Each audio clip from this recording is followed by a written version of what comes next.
lonely teenager, feeling isolated, decides to spend time with a man in hopes of finding a friend.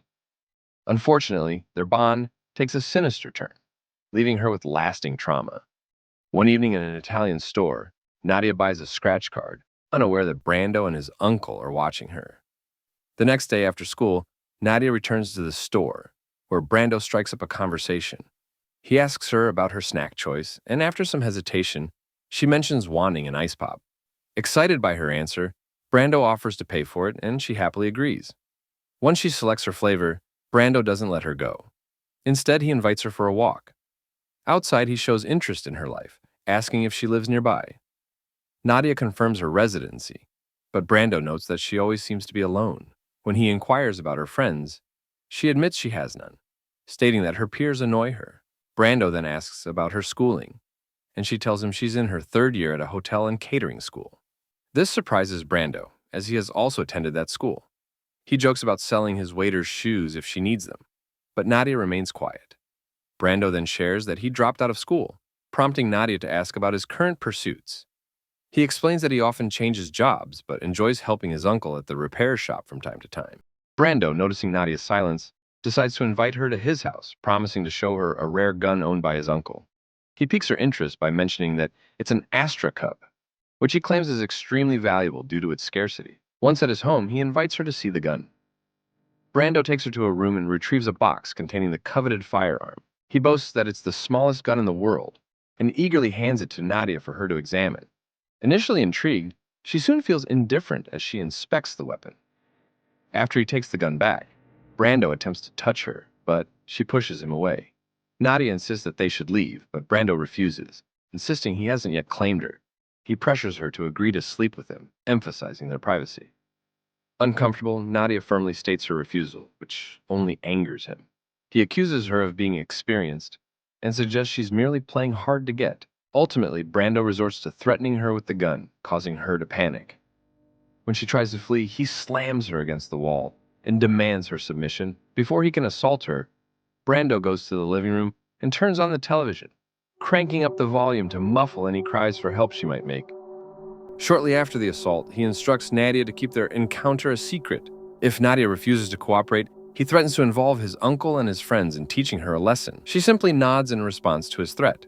At home, she thinks about telling her mother, Monica, about what happened, but she decides against it because of her fear of Brando. Instead, she takes a bath to wash away his filthy touches. Then she joins her family for dinner, though she has no appetite.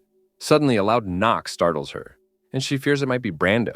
Thankfully, it's her sister Emanuela and their mother. Emanuela shares the news of her new job, making their parents happy. She notices Nadia's silence and approaches her, commenting on how lost she seems. In a moment of need, Nadia hugs her tightly, seeking comfort. The next day, Nadia is distracted in class, still troubled by the previous day's events. While changing into her uniform, she forgets her shoes. A classmate warns her that she can't attend class without them, but Nadia thinks they will overlook it, since it's her first mistake. During the lesson, the teacher asks about her missing shoes. She explains she left them at home, but he tells her she can't join the class, leaving her disappointed. On the bus ride home, she sits near two women gossiping about their intimate experiences, which makes her uncomfortable and reminds her of Brando. She quickly gets off the bus to escape the conversation. One day, at a different cafe, Emanuela questions her choice of location, especially since she usually prefers the one in their neighborhood. Nadia claims she no longer likes it, but the truth is, she's trying to steer clear of Brando. While they chat, Brando walks into the cafe and orders an ice pop for Nadia. To unsettle her, he places the ice pop in front of her and leaves without a word. Emanuela asks if Brando is her friend, but Nadia remains silent, her gaze fixed on him. Brando shoots her a menacing look, causing her to look away in fear. Noticing that Nadia shows no interest in the ice pop, Emanuela wonders if she will eat it, but Nadia declines. Suddenly, Nadia tells Emanuela she needs to go to the supermarket to buy some school supplies. At the store, Nadia picks up a pregnancy test, feeling unwell. That evening, she takes the test and is shocked to find out she is pregnant. The following day, Nadia takes a train to Emanuela's apartment, needing someone to talk to. Upon arrival, she rings the doorbell, but no one answers. Frustrated, she has to wait all day for her sister to return. When Emanuela finally arrives, she is surprised by Nadia's unexpected visit and asks what's wrong. Nadia tries to minimize her issues, saying it's not a big deal. Nadia breaks down in tears as she enters Emanuela's apartment, revealing that Brando has exploited her trust, resulting in her pregnancy. Emanuela is shocked as she feels it's too soon for her to be a mother. Nevertheless, she comforts Nadia and promises they will find a way to handle the situation. Later, at their parents' house, Nadia locks herself in the bathroom as tensions rise. She overhears her father expressing anger towards Emanuela, believing she is defending Nadia for her early pregnancy. He then asks Emanuela if she knows who the father of Nadia's child is, but she says she does not. She adds that even Nadia is uncertain about the father's identity, which angers their father further. That night, he makes decisions regarding Nadia's unborn child without consulting her about her wishes. The man asks Monica if she has arranged the place for Nadia's abortion, and she confirms it. He is set on ending their daughter's pregnancy, so he pushes Monica to schedule the procedure quickly. Nadia's father tells her that she is not ready to be a mother, believing his choice is for the best. A few months later, during class, Nadia raises her hand to ask to use the restroom. The teacher is confused since Nadia just came back from there. Nadia insists she needs to go again, but the teacher is frustrated with her lack of focus in class. Unable to hold back, the teacher asks Nadia when she can take a test, as she has no grade. Nadia asks for a specific day to prepare for it. The teacher reminds her that she only comes to class once a week, so she misses a lot of lessons. Nadia suggests the teacher give her a 6 for now and test her later. Before leaving, she asks what chapter to study, but the teacher refuses to tell her, expecting Nadia to know. Nadia argues that she has notes, but the teacher ignores her, thinking the discussion is pointless. Annoyed, Nadia heads to the restroom, revealing her pregnant belly to her classmates, who start to gossip. When she returns, she opens a biscuit package, making noise that catches the teacher's attention. The teacher tells Nadia she received a bad grade, prompting Nadia to question why. The teacher scolds her for being disruptive, believing the punishment is justified. Nadia, feeling overwhelmed, snaps at her teacher, pointing out the issues she is currently dealing with. Later, she goes to an antenatal class alone to prepare for her child's birth. In the evening, a classmate offers to walk her to the bus stop to avoid getting soaked in the rain. Nadia, not wanting to trouble her and her husband, lies about having an umbrella and says someone is coming to pick her up. After they leave, Nadia puts on her hoodie and steps out into the rain, a consequence of her pride. One day, while meditating in the park, Brando and his girlfriend come up to her, making her uneasy. Brando greets her, but Nadia ignores him, leading him to think she doesn't recognize him. As he sits next to her, Brando comments on her changing body, but she continues to avoid him. He asks if she knows the gender of her baby and even tries to touch her belly. Offended, Nadia swats his hand away and starts to walk away. Brando then encourages his girlfriend to touch Nadia's belly instead, claiming she is good at guessing. The woman reaches out, but Nadia stops her. As she leaves, Brando's girlfriend shouts that she thinks Nadia will have a daughter.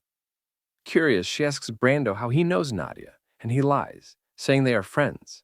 The next day, during an ultrasound, the sonographer tells Nadia that her baby is healthy and her pregnancy is progressing well. This news makes Nadia happy, especially since her hard work in antenatal classes is paying off. She then asks the sonographer about her baby's gender, and the woman tells her she is having a son. When she gets home, Nadia asks Monica if she felt pain during her own childbirth. Monica talks about her difficult experience giving birth to Emanuela, while Nadia found her own birth to be much easier. Now, Nadia is thinking about what to pack for the hospital, and Monica suggests she should focus on bringing hygiene items. She also thinks Nadia should take a book for some entertainment. Nadia is anxious about who will drive her to the hospital, but Monica reassures her that she and her father will take care of it. The next day, after her antenatal class, Nadia goes home and is surprised to see a crib next to her bed. This surprises her because her parents were initially against her pregnancy, making her feel emotional. One night, Nadia wakes up due to painful cramps from her pregnancy. She tries to ignore it at first, but the pain worsens. Realizing she is about to give birth, she gets dressed and packs her things. Instead of asking her parents for help, Nadia chooses to go to the hospital by herself, worried about bothering them.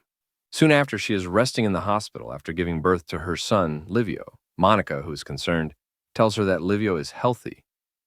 Nadia's mother notices her exhaustion and lets her rest. Finally, Nadia's father breathes a sigh of relief, which makes Monica smile, knowing he cares for his daughter. A nurse then assists Nadia in nursing Livio, and she quickly learns the basics, impressing the nurse. A few years later, Nadia works as a dry cleaner to support her son. After her shift, Nadia's coworker offers her a ride home, but she declines because she prefers to take the boat. When she arrives home, she greets her son Livio with joy and checks on him.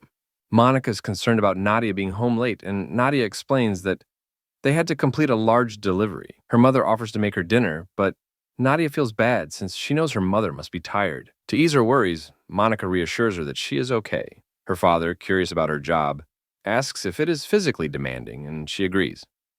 Nadia explains that it is the only laundry service in the area, so she is always busy. Her father hopes she has made friends at work, but Nadia says no, as most of her coworkers are older and they don't have much time to socialize due to their busy schedules. Still optimistic, her father encourages her to make time for friendships. While eating, Nadia asks Livio if he has finished his meal, and he happily says yes. She promises to buy him ice cream later as a treat. Nadia also plans to get ice cream for her parents, to thank them for taking care of Livio. As she thinks about how far they have come as a family, she feels a deep sense of gratitude and warmth, promising to cherish and repay their love as they move forward.